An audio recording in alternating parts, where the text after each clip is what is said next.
United States and the Prime Minister of the State of Israel.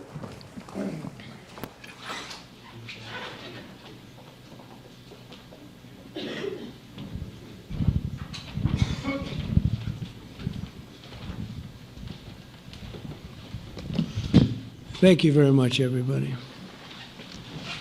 So this is a big, big day, a beautiful day, potentially one of the great days ever in civilization.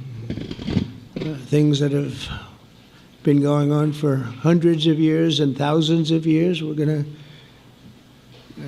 a minimum very, very close, and I think we're beyond very close. And I want to thank Bibi for really getting in there and doing a job.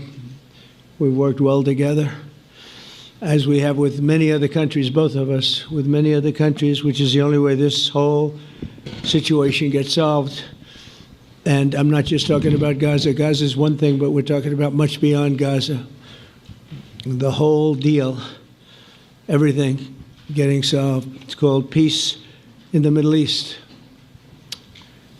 So today is a historic day for peace, and Prime Minister Netanyahu and I have just concluded an important meeting on many vital issues, including Iran, trade, the expansion of the Abraham Accords, and most importantly, we discussed how to end the war in Gaza, but it's just a part of the bigger picture, which is peace in the Middle East. And let's call it eternal peace in the Middle East. So this is far more than anybody expected, but the level of support that I've had from the nations in the Middle East and surrounding Israel and neighbors of Israel has been incredible, incredible. Every single one of them. This afternoon, after extensive consultation with our friends and partners throughout the region, I'm formally releasing our principles for peace, which people have really liked, I must say. And these are done, not just routinely done, these are done with total consideration and working with the nations that we're talking about. All of these nations have made contributions to those suggestions. I want to thank the leaders of many Arab and Muslim nations for their tremendous support in developing the proposal, along with many of our allies in Europe. Europe has been very much involved, and as I was called by many of the European leaders, most of them saying, is this true? Are you really doing peace in the Middle East? This is the most incredible thing we've heard. Some think it's the biggest thing they've ever heard. They called just to find out, was it just a rumor or is it actually done? And then they said, have you spoken to the Arab leaders? Have you spoken to all of the other leaders that we have to get? A lot of people involved in this one. I also want to thank Prime Minister Netanyahu for agreeing to the plan and for trusting that if we work together, we can bring an end to the death and destruction that we've seen for so many years, decades, even centuries, and begin a new chapter of security, peace, and prosperity for the entire region. And I want to just say that my meetings and dialogue that we had with so many countries, Saudi Arabia as an example, the king is a phenomenal person. The Emir of Qatar, he's incredible people. UAE, and that's MBZ and ABZ. We're totally involved. These are the people that we've been dealing with and who've been actually very much involved in this negotiation, giving us ideas, things they can live with, things they can't live with. Pretty complex. I mean, after 2,000, 3,000 years, whatever it is, I guess it's got to be a little complex, or it would have been done a long time ago. The King of Jordan was with us, as you know, in the United Nations. The President of Turkey, President Erdogan, is a friend of mine, a strong man, but a good man. President of Indonesia, somebody who's an amazing leader, Prabowo. He is an amazing leader and respected by everybody. He was in the room with us. We were together with most of these people that I'm mentioning. Others were by phone or the next day. The Prime Minister and the Field Marshal of Pakistan, they were with us right from the beginning. Incredible. In fact, they just put out a statement that they fully believe in this pact. It just came out just as I was walking around. They said, sir, you have a big notice from the Prime Minister of Pakistan and from the Field Marshal that they back this 100%. President El-Sisi of Egypt, who's terrific. And these are people I've gotten to know over the years. I mean, I would say it started around 2015 and then went into 2016 when the presidency officially began.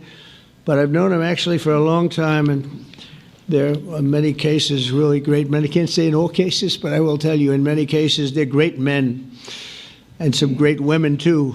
They tend to be mostly men, however, I will say that. But if accepted by Hamas, this proposal calls for the release of all remaining hostages immediately, but in no case more than 72 hours. So the hostages are coming back, and I hate even saying this from the standpoint, doesn't sound right, but it is so important to the parents. The bodies of the young men, I believe in almost all cases, the young men are coming back immediately. I met with parents. The parents felt as strongly about getting the body of their dead boy back as they did as though the boy were alive and well. It's so important to them. And it means the immediate end to the war itself, not just Gaza. It's the war itself. Under the plan, Arab and Muslim countries have committed, and in writing in many cases, but I actually would take their word for it. The people I mentioned, I'd take their word for it, to demilitarize Gaza, and that's quickly. Decommission the military capabilities of Hamas and all other terror organizations. Do that immediately. And we're relying on the countries that I named and others to deal with Hamas. And I'm hearing that Hamas wants to get this done too, and that's a good thing. And destroy all terror infrastructure, including the tunnels, weapons, production facilities. They have a lot of production facilities that we're destroying. They'll also help train local police forces in the areas that we're discussing right now, in particular in and around Gaza, working with the new transitional authority in Gaza. All parties will agree on a timeline for Israeli forces to withdraw in phases. They'll be withdrawing in phases. No more shooting, hopefully.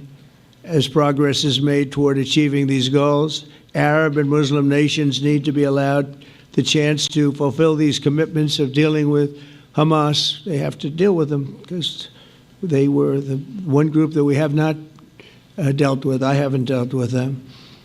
But the Arab countries are going to, and Muslim countries are going to be dealing with Hamas, and I believe they've already been there. I think they probably have an understanding, and they haven't maybe mentioned that, but I would imagine they do. Otherwise, they wouldn't have gone as far as they've gone.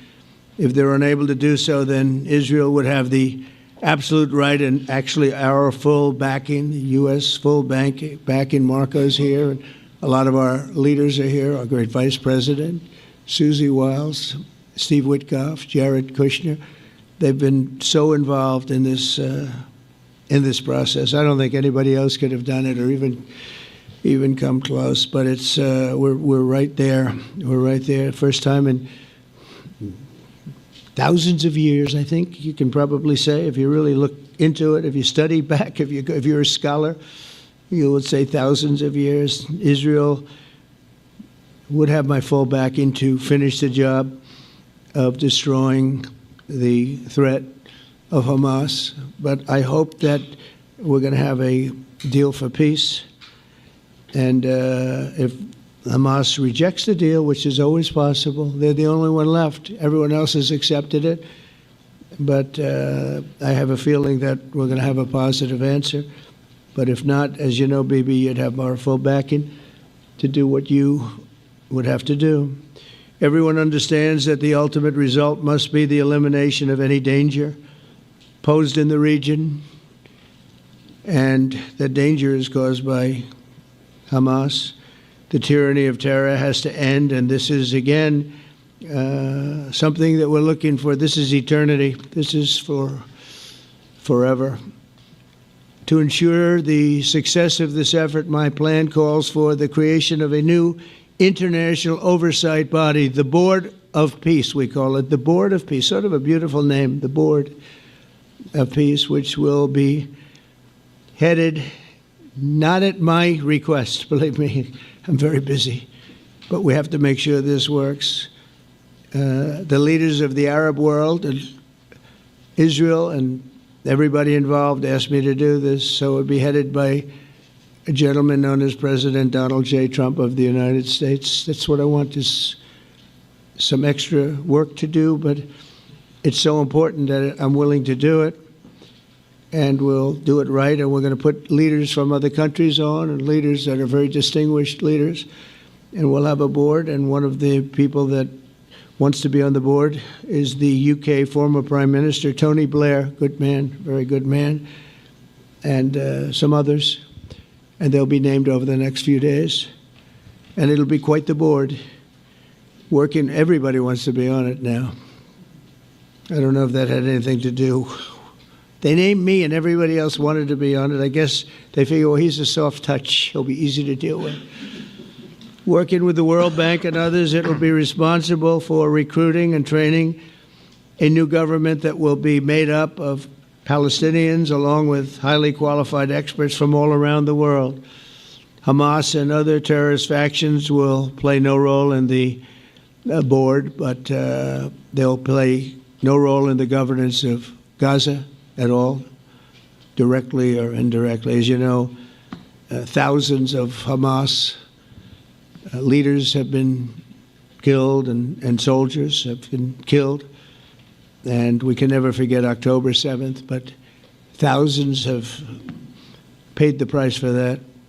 And now it's time to get our hostages back and get back to trying to build something that's really great and very important. In our meeting today, Prime Minister Netanyahu was very clear about his opposition to a Palestinian state. And he continuously mentions October 7th, and I understand that. Most people do. And I understand and respect his position on many things, but what he's doing today is so good for Israel. I notice that they have large crowds gathering in Israel all the time, and they have my name up. They like me for whatever reason, maybe I don't know, but they do like me. But they say two things. Please get the hostages back and please end the war. They've had it. It's had it. So I think it's a very popular thing you do because he's a warrior. He doesn't know about getting back to a normal way of life, but he is a warrior, and Israel's lucky to have him.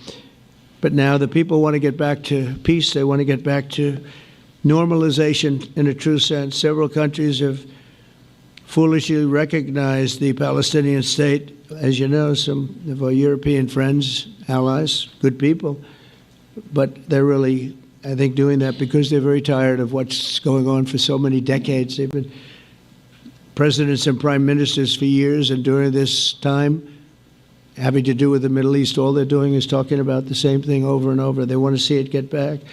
And nobody wants that more than me, or I believe Bibi too. But the people of Israel want it. They really want it. They want the hostages back. That includes the probably 32 bodies that we're talking about, 20 people that are living, 32 or so people that are dead, and they want to have peace. So let us not forget how we got here. Hamas was elected by the Palestinian people. Israel withdrew from Gaza thinking they would live in peace. Remember that a long time ago, they withdrew. They said, you take it. This is our contribution to peace. But that didn't work out. That didn't work out. It was the opposite of peace. They pulled away. They let them have it.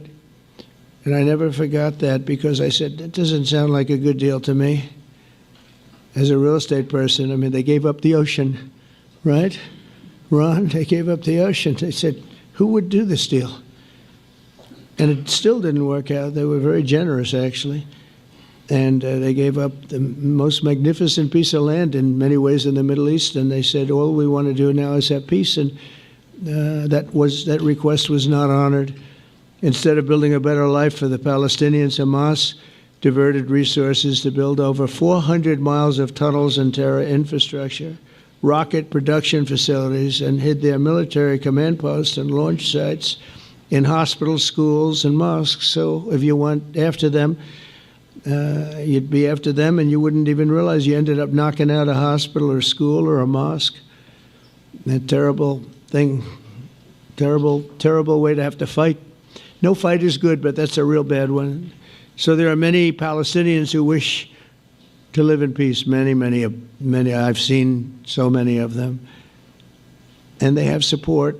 And I challenge the Palestinians to take responsibility for their destiny, because that's what we're giving them. We're giving them responsibility for their destiny, fully condemn and prohibit terrorism and earn their way to a brighter future. They don't want the life that they've had. They've had a rough life with Hamas.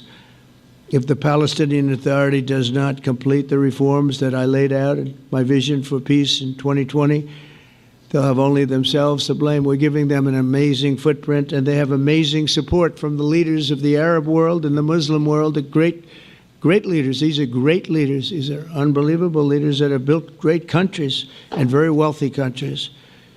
What the future holds for the Palestinians, no one really knows, but the plan that we put forward today is focused on ending the war immediately, getting all of our hostages back, getting everything back.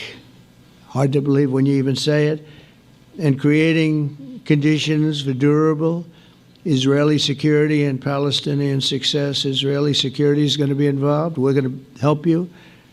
We'll be there with you in terms of helping with security. We want to make sure it works. We just want to make sure it works. There shouldn't be a shot fired. Now, there will be, I guess, because that's the way it seems to be, but there shouldn't have to be within a few days. There shouldn't have to be a shot fired.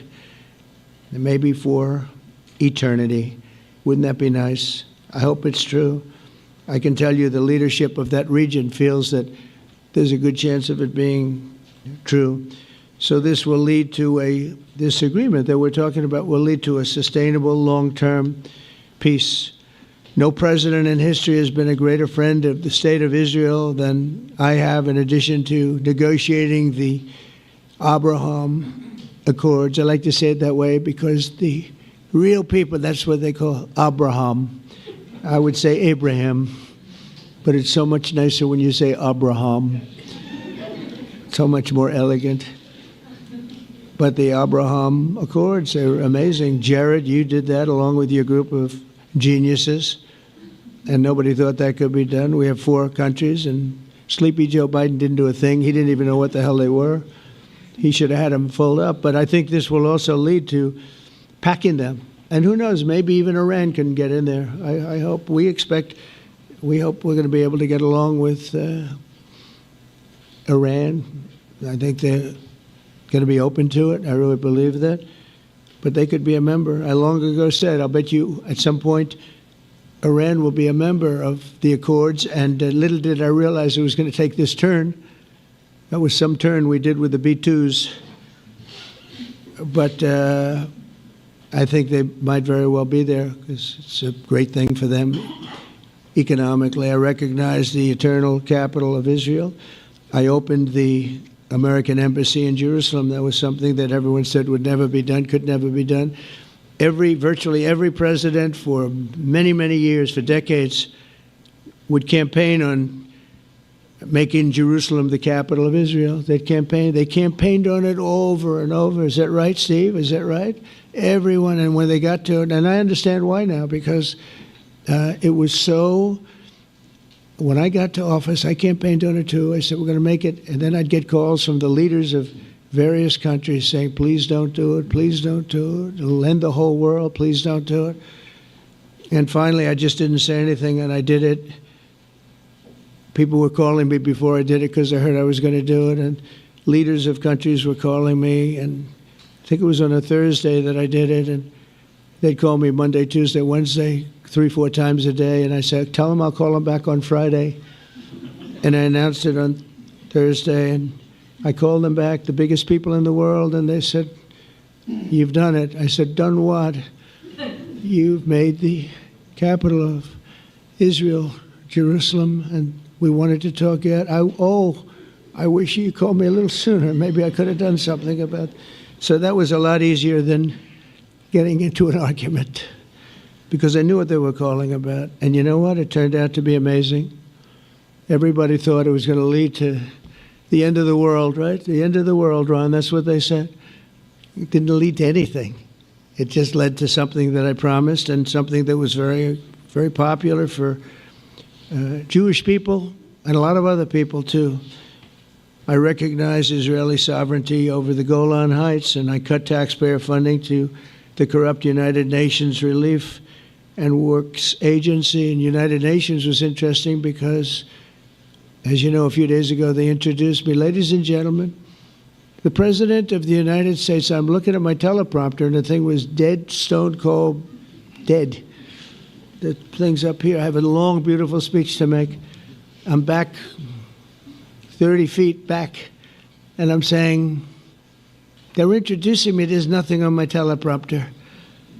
So, but I made a speech. I actually got good marks. You think Biden could have done that? I don't think so.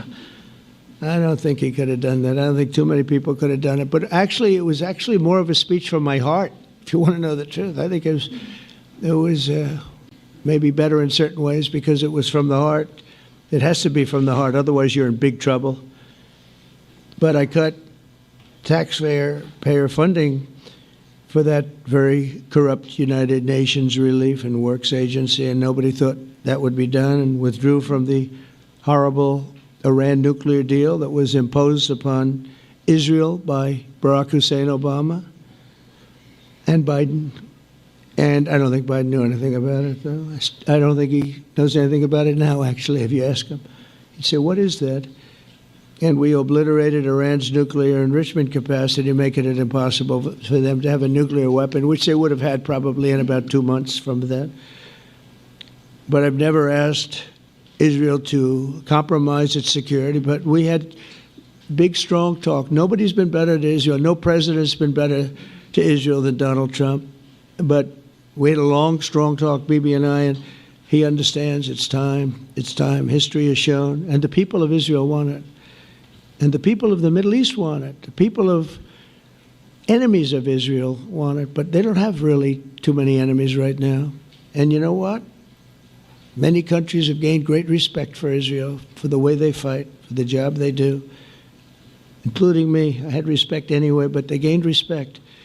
History has shown us that those who have relations with Israel have thrived, while those who have devoted resources and attention toward the destruction and even annihilation of Israel have languished. They haven't done well. Israel is not going anywhere. They're going to coexist with other people and countries in the region, from Syria to Lebanon to Saudi Arabia. The promise of a new Middle East is so clearly within our reach. This is the closest we've ever come to real peace, not fake peace, not political fool's peace. If we can get this difficult problem solved, the opportunities for all within that vast region of this world, it's a vast region, it's unlimited. The Abraham Accords show that all countries are better off when they communicate and work together and embrace new opportunities. I hope Jared and Steve and Susie and Marco and JD, we have great people. I hope you guys are going to work very hard to get these other countries in, because now they have no excuse. There's no longer an excuse.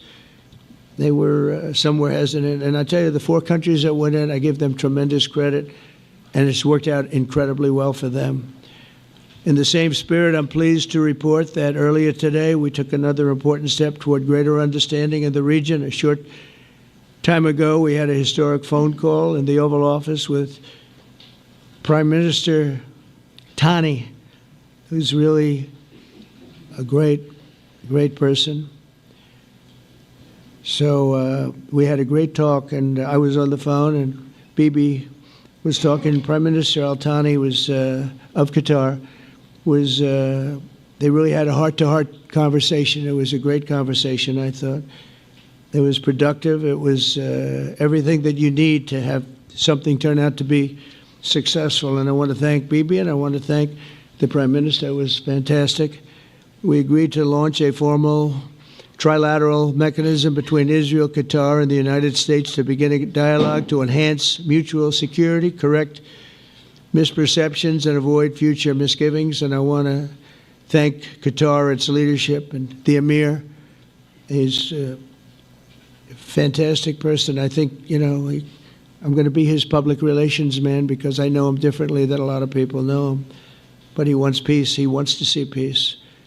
And his people, and they really acknowledge the critical role that they've played as mediator. And again, we're not quite finished. We have to get Hamas, but I think they're going to be able to do that. So now it's time for Hamas to accept the terms of the plan that we've put forward today. And again, this is a different Hamas than we were dealing with because I guess over 20,000 have been killed. Their leadership has been killed 3 times over. So you're really dealing with different people than we've been dealing with over the last 4 years, 5 years. Everyone has done their part and come to the table in good faith. Our Arab and Muslim partners are fully prepared to step up and fulfill their commitments for the benefit of the people of Gaza and the entire region. They're willing to step up and do a lot. They really are. There are a lot of good people involved.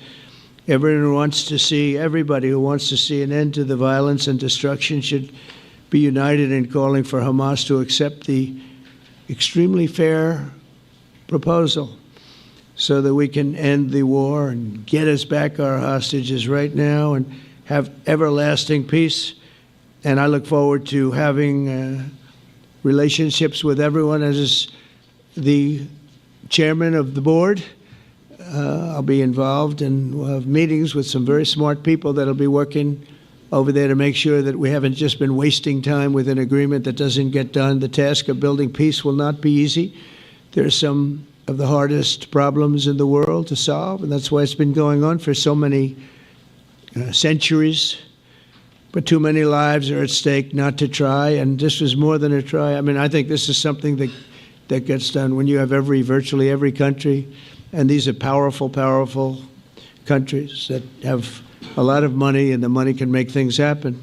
A lot of countries try, and they don't have any money. These are very rich countries that can make things happen. So together we'll forge a much safer and more hopeful future for everybody, including Israel. And I want to thank Prime Minister Netanyahu for his partnership. And I want to thank all of the leaders, the kings and the emirs and the presidents and prime ministers, people I mentioned.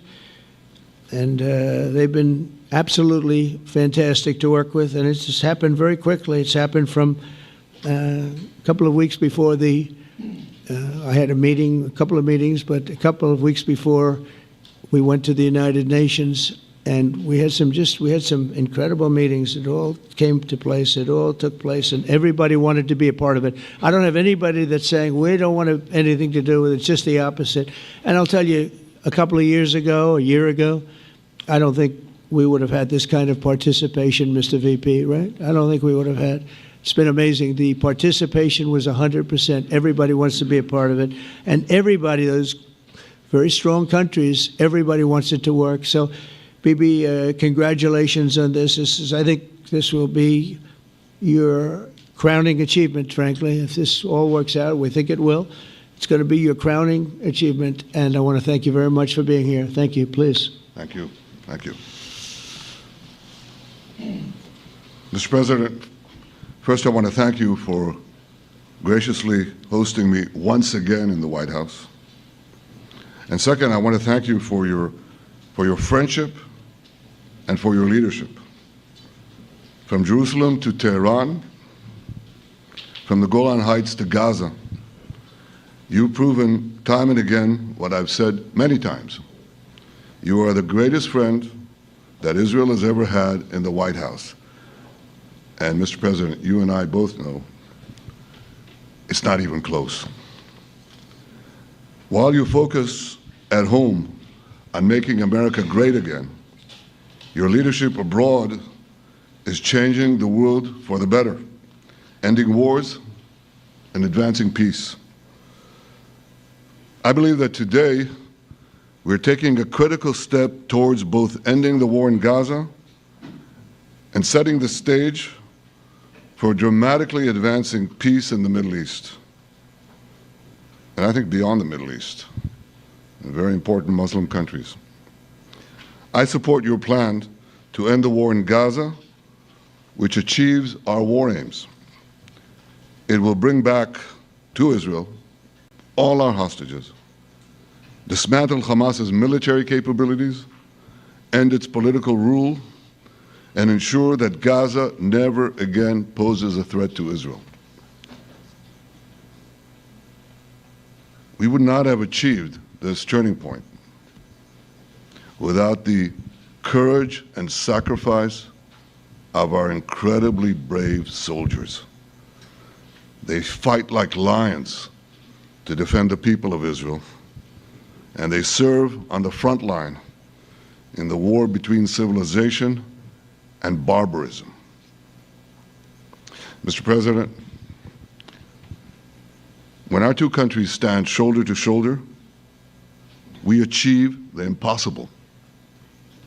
Just a few months ago, in Operation Rising Lion and Operation Midnight Hammer, we struck a decisive blow against Iran's nuclear and ballistic missile program. Your bold decision to send those B-2s made the region safer and the world safer. Now, under your leadership, we're taking the next step to win the war and expand the peace. Your plan is consistent with the 5 principles my government set for the end of the war and the day after Hamas. Everybody asks, what is your plan for the day after Hamas? Here's our plan. Passed it in the cabinet. All our hostages, both those who are alive and those who died, all of them will return home immediately. Hamas will be disarmed. Gaza will be demilitarized. Israel will retain security responsibility, including a security perimeter for the foreseeable future.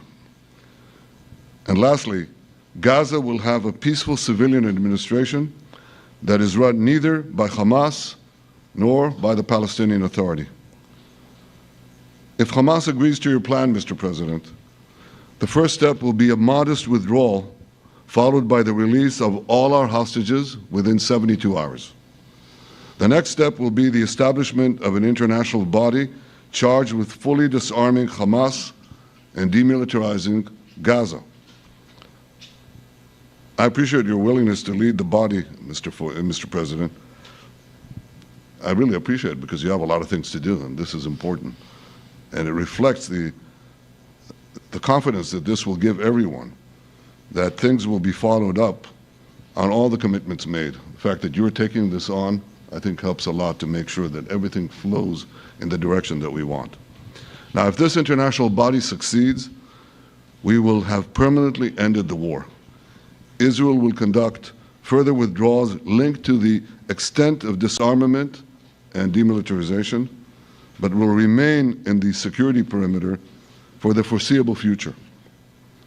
I think we should understand that we're giving everybody a chance to have this done peacefully, something that will achieve all our war objectives without any further bloodshed. But if Hamas rejects your plan, Mr. President, or if they supposedly accept it and then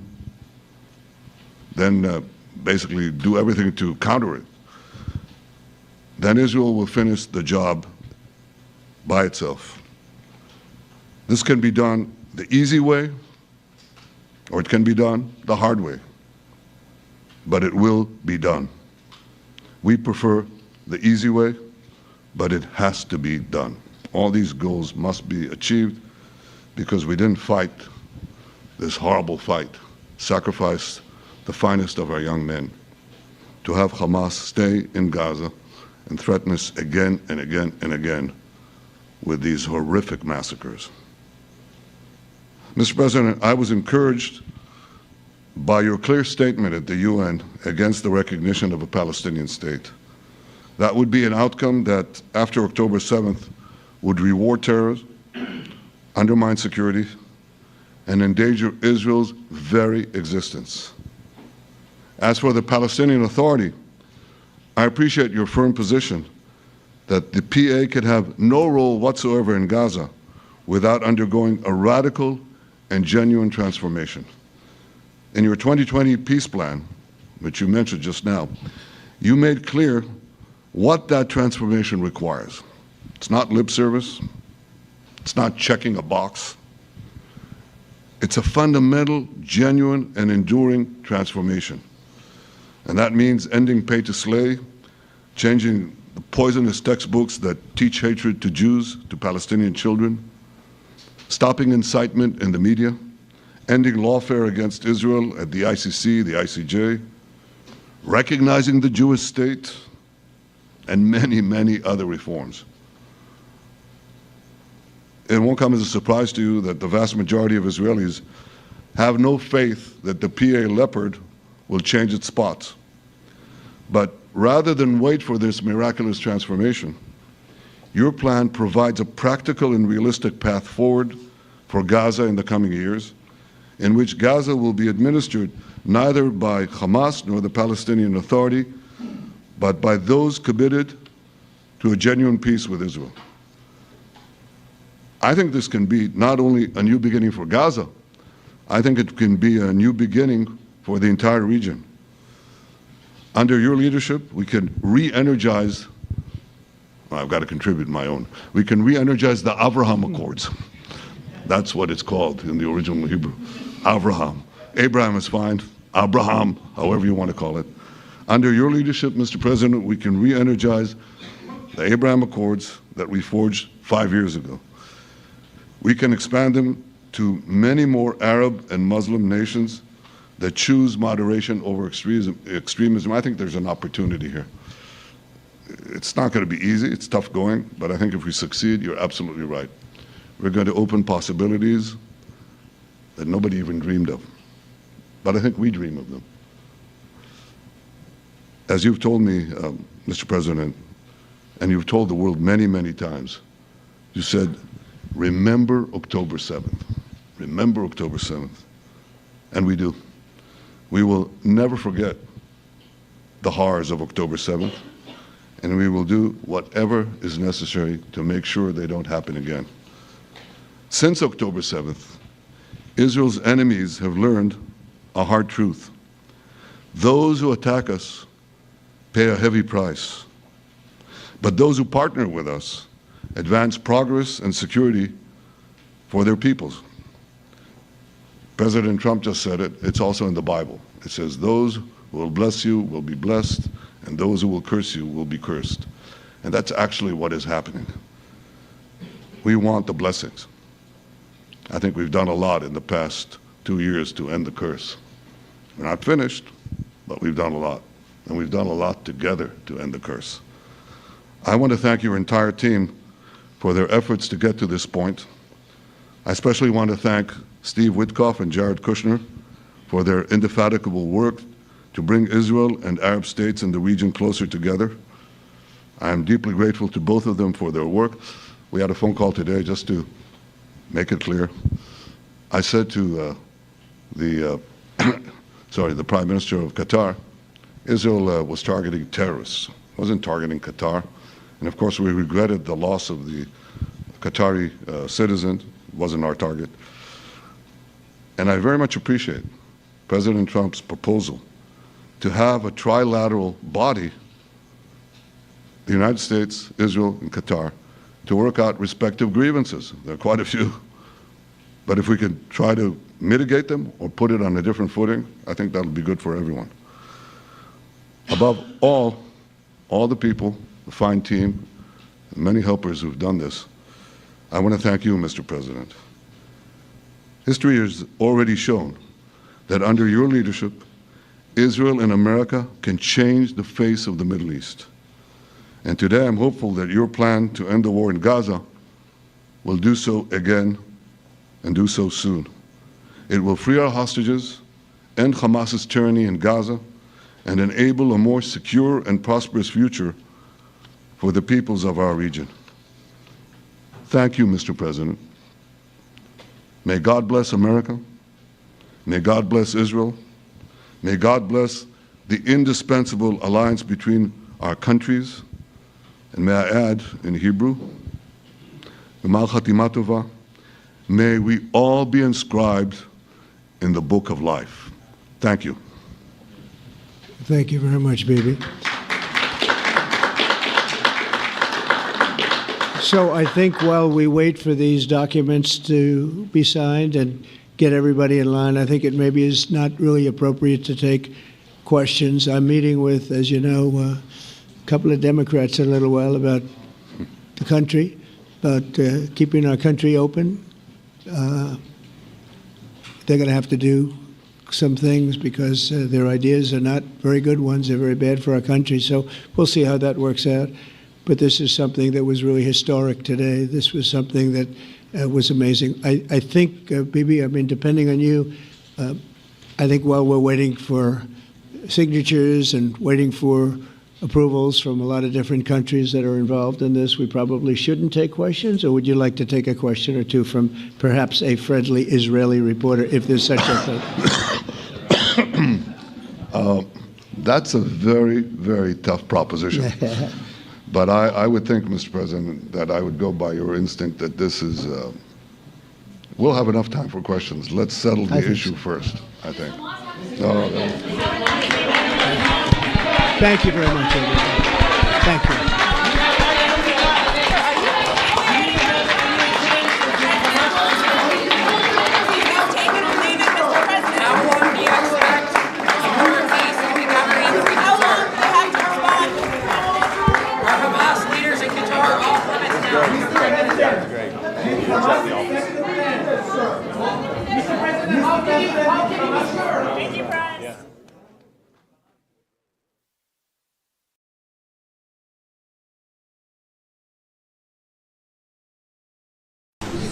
Thank you very much. It's a pleasure to be with President Erdogan of Turkey, and we've been friends for a long time, actually, even for 4 years when I was in exile, unfairly, as it turns out.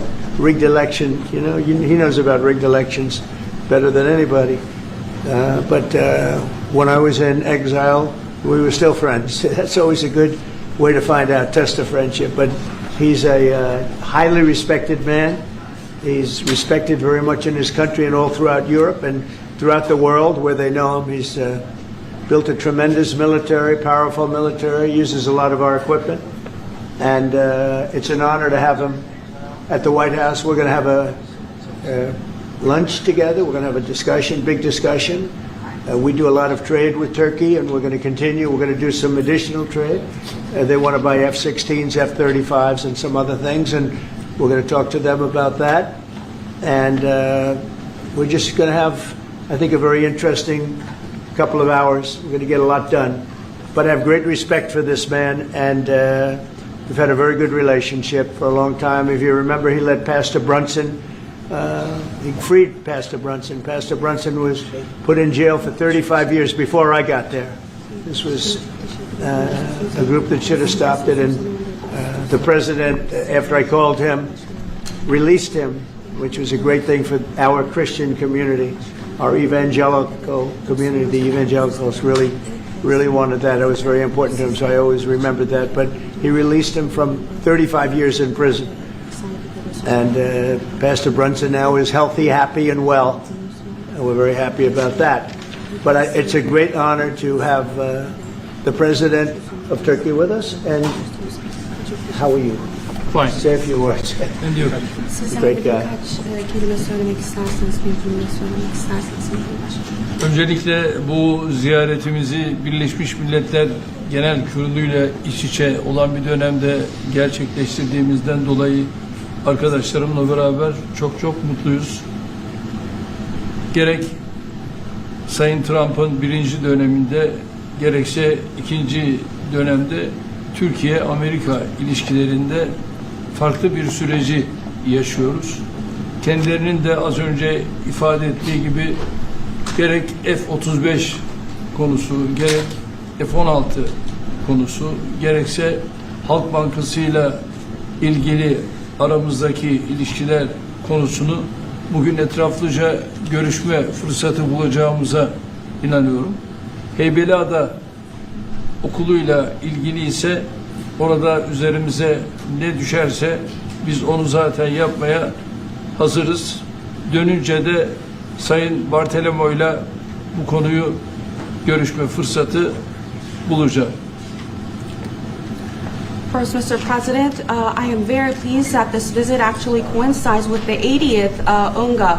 So I am very pleased to be here with my colleagues and friends. And as we have said, during the first term of your presidency and during your second term, we are able to carry Turkey and U.S. relations to a much different level and process. And as you said, we have an opportunity here today to be able to discuss some of the issues regarding the F-35, the F-16, and also the Halkbank case, and we will have an opportunity to thoroughly discuss them. And based on what you have mentioned regarding the Heybeliada school, we are ready to do whatever we can that falls on our part, and I will, when I get back, try to discuss this issue with the esteemed Mr. Bartholomos to discuss how we can move forward on that. Okay, very good. I would like to be able to do that. The Greek Orthodox Church was here, and they would really like to have some help. They need some help, and I said I'd mention it, and we appreciate it. So this is a tough man. This is a guy who's highly opinionated. Usually I don't like opinionated people, but I always like this one. But he's a tough one, and he does an amazing job in his country. And we've had tremendous relationships, both having to do with war and having to do with trade. And I guess today we're talking about both. I'd like to have him stop buying any oil from Russia while Russia continues this rampage against Ukraine. And they've been fighting. They've lost millions of lives already. And for what? You know, for what? It's disgraceful. And I said yesterday, let it keep going because their economy is absolutely terrible right now. And I think it's a shame that they're doing that, killing a lot of people unnecessarily. 7,818 people were killed last week, mostly military people, their people, and Ukrainians. More Russians, actually, than Ukraine, a little bit more. But it's such a waste of human life, and so he ought to stop. Putin ought to stop. And with that, we'll get to a little bit of a discussion. We're going to make some great trade deals for both countries. We do a lot of business with Turkey. They build great products. They build beautiful, great products, really fantastic manufacturers. And we buy a lot from them, and they buy a lot from us. Would you have any questions, please? Thank you very much. You repeatedly called out Obama and Biden administrations for their stupid decisions. One example you gave was a refusal to sell the Patriot missile defense systems to Turkey, which resulted in the expulsion of the country from the F-35 program. Now, you are known to be a great deal maker in Turkey. What can you do to undo the stupidity? Yes, CNN. CNN? Well, because you sounded like a nice guy, but CNN is fake news. I mean, but you sound like the real deal to me, so I'll answer the question. We're going to be discussing the Patriot system, which is the best system. We'll discuss that. We're going to discuss the F-35. We'll be discussing all of the things that you know about and that some of that you mentioned. And I think he'll be successful with buying the things he'd like to buy. What concrete steps can you say? Well, we'll have to see. We haven't even started yet, but I know he wants the F-35, and he's wanted that, and we're talking about that very seriously. And the F-16, we're in great shape. Certain other things he needed, as you know, and I'm going to see to it that we get that to him. He needs certain things, and we need certain things. And we're going to come to a conclusion. You'll know by the end of the day. Go ahead, please. Mr. President, I will walk back to you. I will walk back to you, Mr. President. Sayın Cumhurbaşkanım, siz Başkan Trump'ın ne kadar barış için çabalar gösterdiğini daha önce de söylemiş bir Cumhurbaşkanısınız. Ve siz de bölgede birçok ülkeyle, birçok liderle görüşmeler, kontaklar kurabiliyorsunuz. Bu konuda birlikte nasıl çalışabilirsiniz gelecekte? Buna inandığım için zaten bunları söylüyorum. Birlikte el ele bölgedeki bu sıkıntıları aşacağımıza da inanıyorum. Mr. President, on tariffs, Mr. President. When are you planning Because I haven't learned this language yet. What did he say? The gentleman was asking, Mr. President, you have referred to President Trump's peace efforts, and you have also contact with many leaders in the region. And what do you think that you can do about this? And Mr. President has said that, yes, I believe in the peace efforts that President Trump is leading, and together we will be able to overcome the challenges in the region. I think it's true. He's got tremendous influence in the region. Yeah, please. Mr. President, when are you planning to lift CAATSA sanctions against Turkey? Against sanctions against Turkey? Could be very soon. If we have a good meeting, almost immediately. Mr. President, are you going to impose tougher sanctions on Russia? Erdogan is removing tariffs on U.S. goods, and what impact it would be in U.S. production? Where are you from? Turkey. I see. We have a lot of people from Turkey here. That's good. Because I like the questions very much, actually. They're very nice questions. We'll see about tariffs. We're going to be talking about tariffs. You already removed that. Well, we're going to be talking about that. Mr. President, impose tougher sanctions on Russia, even if not all NATO countries stop purchasing Russian oil?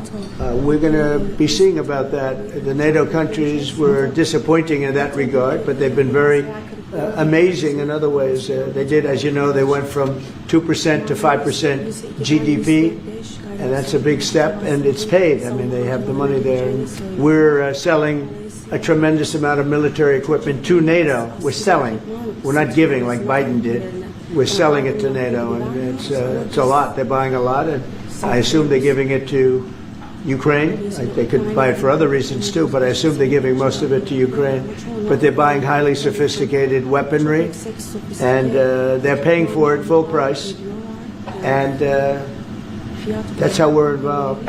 Biden gave $350 billion. Look, this war would have never started if I were president. If I were president, this war would never be happened. It would have never happened. Yeah. Mr. President, I'd like to ask about Gaza. Are you on the same page, Mr. Erdogan, for Palestine, Israel? Well, I don't know his stance. I can't tell you about that. I just say that we want to get Gaza over with. I had a great meeting with the leaders of that area, of that region, generally speaking, the Middle East. We had a great meeting the other day at UNGA, as you know, and I think we're close to getting some kind of a deal done. Yeah, we want to get the hostages back. I have to get the hostages back. We're the ones that got the hostages, all of them that we have now. But it looks like there are 20 living hostages and probably 38 or so dead hostages. Pretty sad. And the parents of those dead souls, those dead, mostly men, boys, in many cases like literally boys, they want those bodies back so badly, as much as though they were alive. And so we had a very good meeting with the representatives of the most powerful countries in the Middle East, and I think we're going to be close to a deal.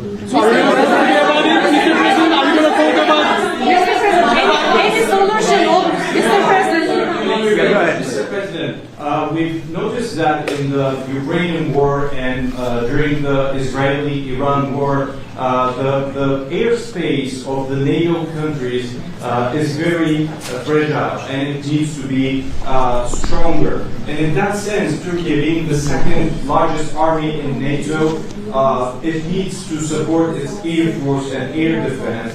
How do you look at this issue in general as a NATO? Because it's the eastern flank of it. We're in NATO, and you know, they're paying now 5% of GDP. Nobody thought that was possible, and they agreed to that 6 months ago when I was there.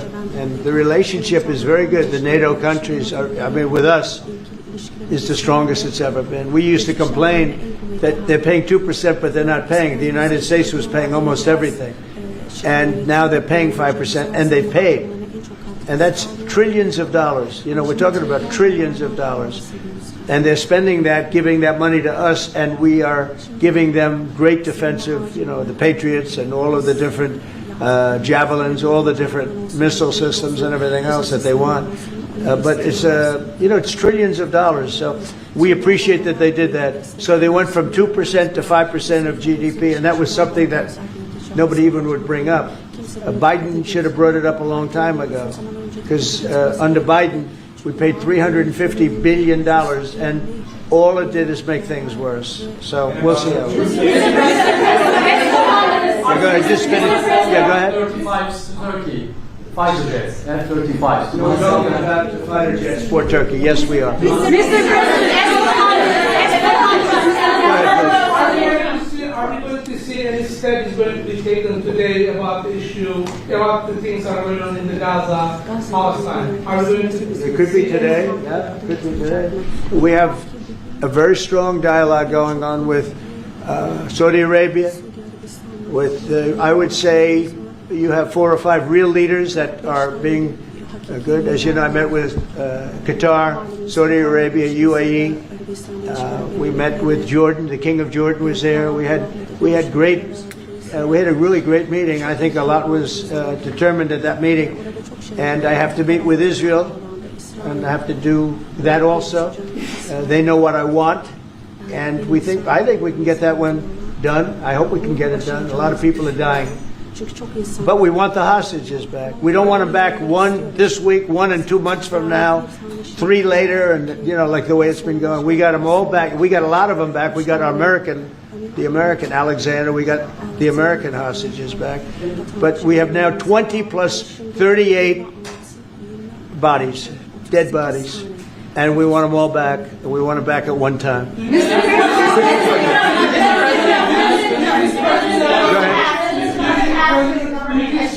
President Erdogan will help to release the hostages? Do I think what? Do you think President Erdogan will help to release the hostages? I don't know if he'll help in that. I don't really think we have. I don't think it'll be necessary in this case. I think we're going to be in a pretty good position. There are a lot of people that want that done. I met with great leaders. Look, you saw the people that were there, and great leaders. Egypt was also represented. We met with the leaders of that part of the world, and they want to see if they can get something done. And I'm going to have to tell Israel, let's go. We want to get the hostages back. Everybody wants to see that war over with, by the way. Everybody. So we're going to see what happens.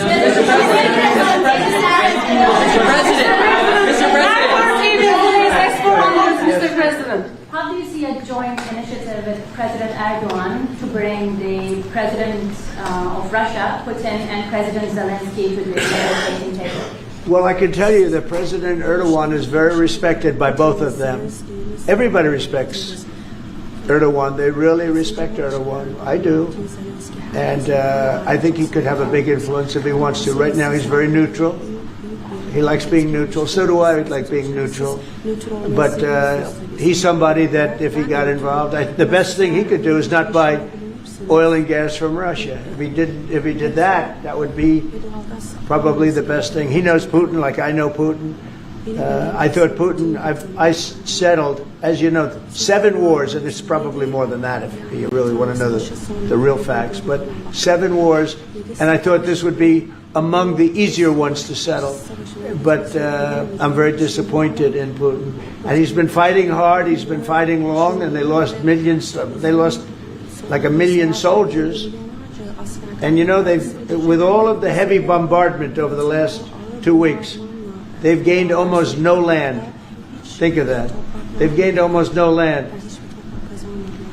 And I'm not going to ever call anybody a paper tiger, but Russia spent millions and millions of dollars in bombs, missiles, ammunition, and lives, their lives. And they've gained virtually no land. I think it's time to stop. I really do.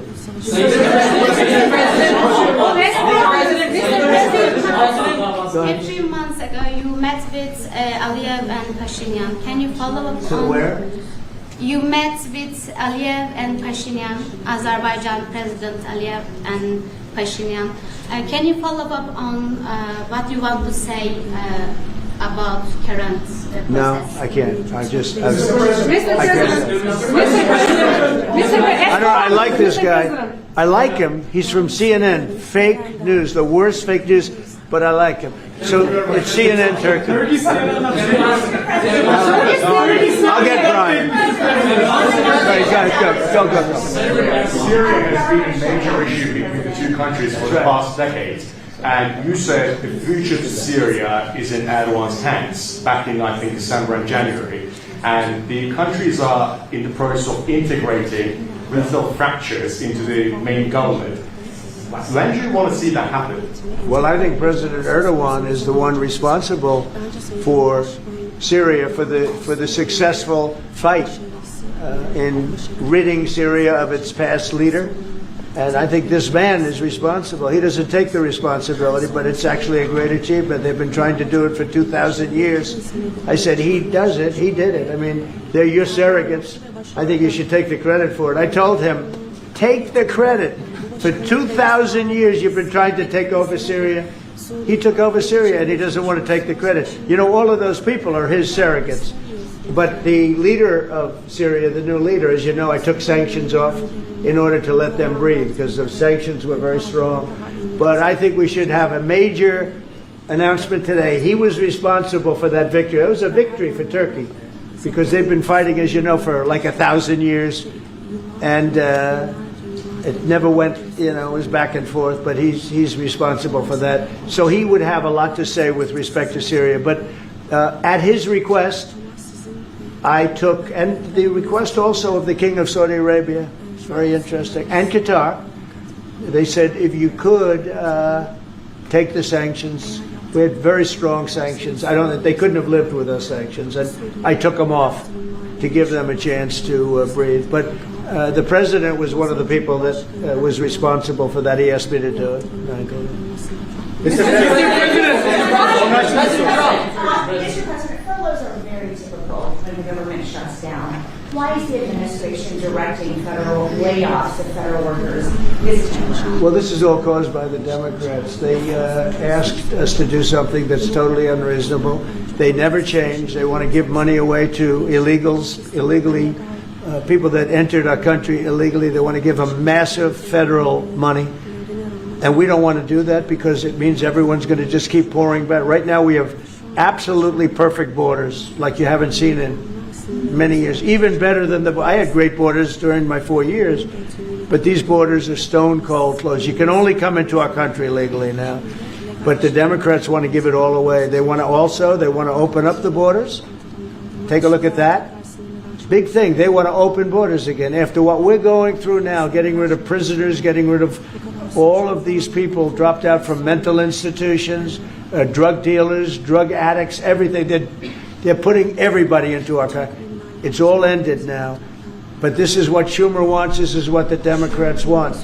They want to have, and they want to take our money.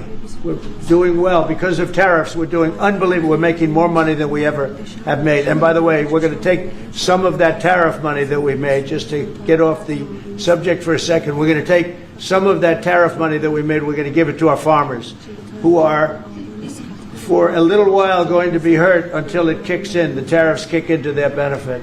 So we're going to make sure that our farmers are in great shape because we're taking in a lot of money. We're finding. The other day, it was very interesting. They found $31 billion. They said, "Sir, we found 31." I said, "You mean positively, right?" They said, "Yeah, 31 million more than we knew." And they said, "We don't know where it came from." I said, "Check the tariff shelf." They came back the following morning. They said, "You're right, sir. It came from the tariffs." We've never seen anything like this. So what we're going to be doing is we're going to be taking some money from all of the tariff money that we've taken, and we're going to distribute it to our farmers until the tariffs kick into their benefit, which ultimately the farmers are going to be making a fortune. But it's a process of it has to kick in. All right, maybe one more. There was another shooting at an ICE facility in Texas yesterday. Detainees were killed. The FBI director posted on social media bullets that were engraved with the message anti-ICE. He just posted another thing on social media saying they recovered a handwritten note from the subject that read, "Hopefully this will give ICE agents real terror to think, is there a sniper with AP rounds on that roof?" Who do you hold responsible for the uptick in left-wing violence in the country? Radical left rhetoric. The radical left is causing the problem. They're out of control. They're saying things, and they're really dumb people. I mean, I look at Crockett. I look at some of these people. They're very low IQ people, actually. But the radical left is causing this problem. Not the right, the radical left. and it's going to get worse, and ultimately it's going to go back on them. I mean, bad things happen when they play these games. And I'll give you a little clue. The right is a lot tougher than the left. But the right's not doing this. They're not doing it, and they better not get them energized, because it won't be good for the left. And I don't want to see that happen either. I'm the president of all the people. But the radical left is causing this. Radical left Democrats are causing this problem, and it gets worse. It gets worse, and it'll be a point where other people won't take it anymore, and that will not be good for the radical left. And we don't want that. Okay, thank you. Mr. President, it seems like an indictment on James Comey is imminent. Would this be the first step in accountability for pushing the hoax of Russia, along with Barack Obama involved as well? Well, I can't tell you what's going to happen because I don't know. You have very professional people headed up by the Attorney General, Todd Blanche, and Lindsay Halligan, who's very smart, good lawyer, very good lawyer. They're going to make a determination. I'm not making that determination. I think I'd be allowed to get involved if I want, but I don't really choose to do so. I can only say that Comey's a bad person. He's a sick person. I think he's a sick guy, actually. He did terrible things at the FBI.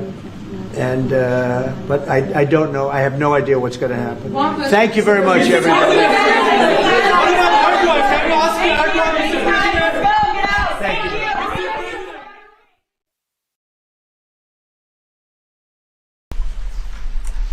Thank you very much. We have Jonas Gahr Støre here, who is as you know, the Prime Minister of Norway. He's a great gentleman, highly respected, beloved in his country. And we've had talks on the war with Ukraine and Russia and trade. We're doing very well, I think, on both. We've had some pretty good movement in every respect. The war is very important that it ends with, I used to say, 2,500 people a week dying, young people, mostly soldiers from Russia and Ukraine. And we want to end that war. We want to end it quickly. And I think we've made a lot of progress. And we'll see what happens. This next few days is going to be very important. Meetings are taking place right now. Additionally, we talked about trade, and we get along very well on trade. We'll do something, but I think the Prime Minister knows that over the years, the United States has been very good to a lot of people, and it's time for us to benefit also. So we're going to have a good relationship on trade, and we discussed other things also. But Mr. Prime Minister, it's an honor to have you with us. Thank you very much. Well, thank you, Mr. President. This year is 200 years since the first immigration from Norway to the U.S. We come here early in your term. Appreciate that you take time. We have highlighted that very close cooperation. We are allies. We look after security in the north, in the Arctic. A lot of confidence between our services. We have discussed in detail the war in Ukraine. I have saluted the President for his initiative to make progress towards something that can be a ceasefire and an end to this terrible conflict. It is a complex picture, but it needs political will and push, and we have exchanged ideas on that. And then I think the President and his team have been open to hear our perspectives. And on trade, we have also emphasized that we can benefit, both of us, by trading. We can be complementary, and we can find good solutions. But first of all, I appreciate, Mr. President, the spirit and the tone of this conversation, which has been confirmation of a very strong partnership. Thank you very much. Appreciate it. Any questions, please? Yes. First, Mr. President, have you spoken about the tariff that you want to impose on Norway? Is there a chance that you can lower? We spoke about trade, and we understand each other very well. I think we'll have no problem. You think that you will get an agreement? I think we'll have no problem whatsoever with Norway. Mr. President, discuss a possible visit to Norway? Did you discuss a possible visit for President Trump to We Norway? didn't, but I love it. I mean, I've been there, and it is a beautiful place. They have. But I told the President that, he is receiving us early in the term. He's welcome to visit Norway. We would like to have him, and it will be another way of emphasizing this strong friendship. Mr. President, Norway has been a staunch supporter of Ukraine since the Russian invasion in 2022. Has something been discussed here today that may have altered your views on things? No, we want to, very simply, I have no allegiance to anybody. I have allegiance to saving lives, and I want to save a lot of lives. A lot of young people, mostly young people. It's the war. It's the soldiers. And if we can do that, also, as you know, I got started because the money that's been spent on this war is insane. It should have never happened. And it would have never happened if I were president. But Biden spent $350 billion on this, and it's a shame. And that's what got me involved. And then I looked at, and I see the results. It's horrible. It's a killing field. 5,000 soldiers a week on average. And we want to stop that. We both want to stop that for a lot of reasons, but I would say that is my number one reason. Why do you think that you will get Russia to accept a deal that also Ukraine and Europe is willing to accept? I think so, yeah. I do. I believe they will accept, and I think we're going to get this over with. I hope so, soon. You continue to lack support from NATO allies in your goal of obtaining Greenland. How will you proceed if you don't get that support? Well, Greenland's going to be interesting, but that's for another day. I think we need that for international peace. What are you expecting of your And if allies? you don't have that, I think it's a big threat to our world. So I think Greenland's very important for international peace. Yeah, please go ahead. Mr. President, this morning in Truth Social Post, you used the words, Vladimir, stop. That seemed like a slightly different message, a personal message. What is your level of frustration with President Putin? I didn't like last night. I wasn't happy with it. And we're in the midst of talking peace, and missiles were fired.